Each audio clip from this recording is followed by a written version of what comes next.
Oi everyone, Stick here from Maplewood Studio. How you doing? Welcome to the next instalment of my RME Babyface versus the Apogee Duet videos. Unfortunately, my back has been rather naffed the last few days, so I haven't got around to doing as much as I'd like to have done. And both these devices have got to go back on Wednesday, which is tomorrow. So I'm getting a little bit pushed for time, so I'm going to give you as much information as I can about both devices. And after I've shot this video, I'll be going away and just recording some acoustic guitar with the stereo ribbon mic, so I'll be using both mic inputs on both devices. Just some acoustic guitar and some bass DI. Unfortunately, I can't get hold of anyone to do some drumming for me. As you know, I'm not allowed to drum for 6 months because of my spinal surgery, so that will have to do. But there is other information out there on the internet about the Babyface and the Duet, so please feel free to fish around, you know, if it helps you make your decision. But I must say, just through using both of these devices over the last couple of days, there is an element of elegance about the Apogee Duet, without question. It's OLED display. The jog wheel has a certain bit of quality to it. It's very, very nice to use, and it does look nice. You know, it fits in well with the Macs, and it should. It's a Mac only device, which I think is a big limitation, and I've got to say that I think they're a bit foolish just making Mac only devices, but there's obviously reasons for that you and I don't know about, probably to do with chipsets and all this kind of stuff. But anyway, so over the last couple of days I've been using them as playback devices, and the Duet, I must say, is louder. Don't know why, it is just louder. It's that little bit louder than the Babyface, and indeed my sort of RME ADAT QS, which is a £2,500 converter, which I've got sitting in my rack, which is the hub of my system. It's louder than that, and I was a little bit puzzled, really. You know, I've got everything goes in my system is routed into my Mackie Big Knob, so I can have different selections of tracks and speaker assignments and so on. I changed them all round, I made sure there's nothing going on there. It is just a louder unit. Quite puzzled. Something also that I found out is very interesting, and which is probably no surprise really, is that both devices have the same preamp chips in them. To the best of my knowledge, and from what I found out, obviously it's like most things electronic in this world, they come out of a handful of factories, and then manufacturers, it's what they do with those devices that makes the difference. So the Duet has 10 dB more gain on the preamp section than the Babyface, but it is a lot more limited in other areas, which we'll come on to in a minute. But like I say, it's a very elegant looking unit. It's listening back to music. To me, there's a little bit of character, a little bit of Apogee tonal characteristics about the unit. There's a slight bit more airiness, a bit more highs going on, which when you wind up the mix, if you're mixing or listening back to music, becomes more apparent. Obviously, the louder it is, you're going to hear it more. And I found listening on headphones it more fatiguing than the Babyface. So that would be my only comment on that. Both these units are excellent units, there's no question about it, and they're both at the top of the game. So that's the hardware side of things. Software side, hopefully I'm doing some screen capturing, and let me have a look at what we've got going on here. Now, the software that let me get this in place. All right, the software that you use to manage the actual device itself is called Maestro 2. Again, this is the second generation of Duet, so when you look at the flaws or faults that or what I think are faults or areas that could be improved on the Babyface, you've got to remember this is Apogee's second time round with this, so they should have got it right, and they have in certain areas. The software, very, very basic. You've got your input section here, which we will look at when we're actually doing some recording, where you just manage your preamp gains. Here you can group them, so you can have them grouped into a stereo pair. You can choose whether you want them instrument, mic, plus and minus, your what's it called, domestic output levels. Yeah, and this is just your analog. It's pretty self-explanatory. Tells you up here your sample rate, your clock source is internal, your system's ready. And here you've got your two sort of output levels. You've got your main master and your headphones, and you can see these by your little sort of icons here. Very, very simple to use. From what I understand, if you add more devices to your system, they will also appear within the software, so it's quite clever and that smart, so it will grow as your system grows. Obviously they've got to be more Apogee units. They won't sort of, I can't create a device with my Babyface and have more and more growing within this mixer. This mixer is Apogee only, as you'd expect. The output section, pretty self-explanatory again. You've got some meters just going on, tell you what's going on output 1 and 2, output 3 and 4, your headphones, and you can choose what goes where. So your mixer, you can choose what you want to see on for your headphones and for your master out. And again, you've got your dim button, mute, and solo. Yeah, mute and mono rather, not solo. The device settings, this is where you set a couple of really nice touches for the Apogee Duet. These little dots that you'll see on the overhead camera are actually buttons. They're just touch sensitive buttons, and you can configure these to do whatever you wish, really, obviously within the parameters. So you can have them to do nothing, to mute, and then you've got the options to just mute the speakers, mute the headphones, mute all the outputs, to dim all the outputs, to dim the headphones, to dim the speakers, some to mono, toggle the headphone sources, or clear the meters. So at the moment I've got the left hand button, dim all outputs, so if I hit that, it dims everything. Nice touch when you get a phone call or someone's talking to you, whatever. And the same with the right hand button, that you've got a different, I think it's different, no, it's the same lot, sorry, of options you've got there, and I think I've got the right hand one set to mute. Job done, very easy. And if we go back to the input section, you'll see here that I can control via the jog wheel, it will pop up on the screen as well, your input. So it's showing up as a guitar when I click it because I've got it set to instrument, but if I changed input 1 to a microphone, you might have heard a little click there where the preamp clicks in. You also got the little icon up here. If I click it again, toggle through, number 1 now becomes a microphone, and I can change the gain levels here. Click again, change the gain level for input number 2, click again, and I've got my master volume. Click again, I've got my headphone level. Click again, back to number 1. It's very, very simple to use, very simplistic. You've got a headphone jack on the front.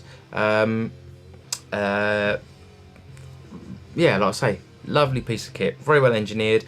And what Apogee have really nailed is the breakout lead. You've basically got 2 jacks that come on the breakout lead, one of which, or 2 of which rather, are your outputs left and right, which go into your speakers or your mixer or whatever, and the other 2 are your inputs, which you should be able to see on the overhead camera now, which are combination jacks. You've got XLR or TRS, so whatever you're putting, you can have 2 DI'd instruments, you can have 2 microphones and so on. Great bit of kit, well thought out. And when you think over here, I've got the original Duet, and this is what it came with, and that's, you know, not really very useful. So following on from that, tonal wise, yeah, I think it's not quite my bag. I found it, like I say, a little bit fatiguing, but it's horses for courses. It might float your boat, it might not, but either way, very, very good device. Like I say, biggest downfall is it's Mac only, and I'd love to understand why they've done that, but I think if that was open to a PC and a Mac market, you know, it would be a lot more suitable for a lot more people, really, or, you know, I think it'd be a lot more common. Trying to think of the word, can't really think what I mean. Anyway, let's move on to the Babyface. Okay, so we're now looking at the RME Babyface, and straight away the first thing that I don't like about the Babyface is the breakout leads, or the breakout lead itself and its sort of combination leads. I've got MIDI leads in here, which I personally don't think, I don't use MIDI, and I see more and more devices that are MIDI using USB, so I don't really think they belong there. But again, we've got to bear in mind this is RME's first effort at a sort of entry-level interface, or pocket size, whatever you want to call it. The level meters being LED against OLED on the Duet, they look a little bit more dated and a little bit more basic, but they're still informative. And they give you enough information. They tell you what's going on. Everything's fine there. It's nice and simple. The sockets themselves, I'm guessing they're unbranded Neutrik, but they're good enough quality. Something that I do really like is that I'll do some swimming over the shots of both as we go over these videos. But we've got on the side of the device here, we've got a instrument input and a headphone output. But we've also got a secondary headphone output, so we can run 2 sets of headphones off the device, which is great if you're a singer-songwriter and you've got your singer in with you and you're playing guitar, whatever. You've both got your own set of headphone outputs. Nice touch. Unfortunately, they can't have independent mixes. But again, does that really matter for an entry-level device? Not really. The jack sockets, or the XLR sockets themselves, like I say, are substantial. They're good enough to do the job. The device itself, very well built. It's sits quite nicely in the hand. The jog wheel's nice enough to use, and takes a little bit more getting used to than the Duet. There's a lot more on offer by the Babyface, and I think this is where you pay that extra little bit of money for, and it's going to grow as your system grows. For a start, we've got 2 ADAT light pipe sockets on the back, so we can extend the unit by adding an additional preamp section. Like, for example, I use the RME Octamic Mark IIs, which is a bank of 8 preamps. So I can add that via ADAT, and we can have 10 in, 12 out units here. So this unit can grow, which is a very, very nice touch and a good bit of forward thinking. If we press the select button, we toggle through our basic LEDs telling us what's going on. So the input tells us what's going on, output, that's the main out, and our headphone outs. And these are reflected, if we cut to the screenshot now, these are reflected on the mixer, which I'll talk about in a bit more, because the Total Mix software that comes with the Babyface is a very, very powerful piece of kit. Put it this way, in the broadcasting industry, RME are the go-to now for a lot of the big companies, the major UK broadcasting industry, Sky, people like that. RME are sort of their go-to. They are so solid with their drivers and their stability. Yes, but anyway, coming back to the device. So if we select our inputs, we literally just press the button. Again, it's another touch, press button touch, so we can select between adjusting both microphone pre-inputs, which you'll see on the screenshot now, the screen capturing. We've got no mics plugged in, so they're only going to have a little bit of action as the signal sent to them. Outputs, again, we select the output, and it would adjust the master output from our speakers. But if we again look at the screenshot, we can see it's not affecting our headphone level. So again, put that back up to 0 dB. Again, headphone level affects our headphone level. Nice and simple to use. Select again, we're back to our inputs. If we click on our input section, we can adjust both in, sorry, that's one, that's the other one. Press both, we adjust them as a stereo pair. Very nice touch. Recall, you can recall various amounts of mixes. There's ultimate undo on the mixer. My knowledge of the Total Mix FX is very, very basic. I was actually on the phone to RME yesterday, and I had a few questions. It can look a bit daunting, but again, Total Mix, you've got artists going out on the road now. I think Coldplay are one of them, and I can't remember, there's another bigger band at the moment. They are using Total Mix now to mix their live shows. The big mixers are disappearing. They're using software mixers. So what you get with the Babyface is a stripped down version of Total Mix. But what is a very nice touch is you do get some basic effects. Now, in my previous video, I thought these were DSP effects, and this is why I was actually on the phone to RME yesterday. They are not DSP effects, they are software effects. So the reverb and the echo that you're getting as part of the software run natively on your computer. They are, however, very, very efficient plugins. They're not, like some super plugin on steroids. It's going to drain your CPU. They're very, very processor friendly, and they're going to run on the most basic of systems. So don't let that scare you. And they're very, very useful tools. So if you've got a stripped down version of whatever DAW system that you use, you can actually send out of your DAW into Total Mix FX, use your reverbs and use your echoes, and then send them straight back in to your recording software, so you can use it as a send and return. Very, very nice touch. Again, when you think you're paying probably £30 or £40 more for a Babyface than you are an Apogee Duet. But let me talk you a little bit through the mixer. The channel strips that I've got minimised, they're sort of shrunk down here, are ones that we don't use. These are ones that are for connecting your digital outputs or your ADAT outputs. So if you were to expand the unit via the ADAT, the extra 8 preamps that you can add to it, like I say, unfortunately they don't disappear if it's not there. But let's have a look at like channel strip number 1, for example. So if we hit the spanner, it opens up the channel strip. Here we can select if we want the analog 1 and 2 to be connected as a stereo pair or just used individually. We select our 48 volt phantom power, and we've got our gain knob here. What is interesting is you've got your level meter here. So if I think it's control click, double click, it sets the meter to 0, and we can just increase our gain as required, and we've got up to 60 dB of gain. We've got our effects send here. You can see via this little knob here that is sending to a reverb and through the effects processing chain, and we can also invert the phase. Nice. What you've also got on each channel strip is EQ. Now this is a really, really powerful tool, because if you're using this as just a playback in a live environment, or you want to mix your band and put it through the PA, you've got all the tools you need here. You don't need to go out and buy a big mixer. You just need to make sure you've got enough inputs, and you've got all the tools that you need here for a quality mixer. Like I say, this is what a lot of the big bands are using now.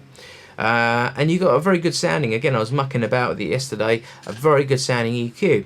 3 bands. You can choose your EQ type, whether it be a bell or just a straightforward parametric. Can't remember what the curve's called, sorry, excuse me. And then you've got your gain level, your frequency, and your Q. Very powerful tool, straight in the box. So you're not paying anything extra. Oh, I've just knocked the overhead camera, sorry. You're not paying anything extra for this. So but I must admit, the Q-Mix or Total Mix FX does look a bit more confusing than the Apogee Duet Maestro, but we're talking about a proper piece of software here that's offering a lot more. So there are hardware inputs. If we look down here, we've got our software playback. So iTunes is just playing back. It's going through analog 1 and 2. And then we've got our analog 1 and 2 outputs, which again are hooked up to my speakers. And we've got the main one in our control room is going to our headphones. So it's very simple. It can be very simple, or it can be very, very complex. I would say that without question, the Babyface has a lot more to offer. And playback quality wise, for me, it's got that sound I like. It's very, very neutral sounding. I've listened to a lot of preamps and converters and interfaces over the sort of 4 or 5 years doing this now, and I find RME the least coloured sort of sound out of all of them. So it's hard to explain, but you know, if you listen to something, it will have a character of its own. RME is the most neutral sounding, if that makes sense. I hope it comes true. It's hard to explain, but I think a lot of other people that in the audio industry will agree RME is very, very neutral sounding. Other brands can be slightly coloured in various ways, much as in the way of speakers as well. Monitors, you know, some monitors have their own characteristics, others are more sort of straight, you know, more flat, if you like. So there you go. Anyway, so playback and everything, you know, again, both are very, very good quality devices. I prefer the sound of the RME. For me, it just ticks that box. Total Mix FX is going to take a little bit more reading up about how to use, how to get the most out of it, but it will grow as your system grows. And something I just haven't mentioned that I will quickly is the very simple settings box where you can choose your options for your DSP. So EQ for record, optical ADAT, optical SPDIF, your clock sample rate and your clock source. Clock source, for those of you that aren't sure, basically in the world of digital recording, everything has to have a clock. It's the thing that keeps it all in time. So when you have multiple devices connected together, you have one clock source. So everything is synced to the one device.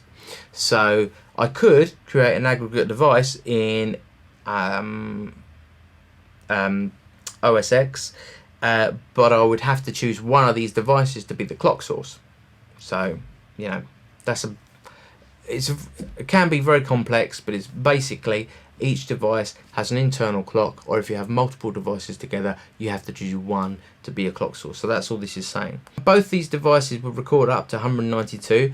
I'm going to do my little recording samples at 48K, as I think that's the most sort of common that will be used for you guys, and I would recommend to anyone to record at 48K. Just gives you that little bit more space in your recording and your bit rate, or in your sample rate rather. Yeah, so I'm going to go and record some acoustic guitar and some bass DI. I hope you found that informative and useful. Sorry that my knowledge on both is could be better, but hopefully I've told you enough that will sort of help you make a decision of which one is best for you. Okay, that's all for now. Stick out. Bye.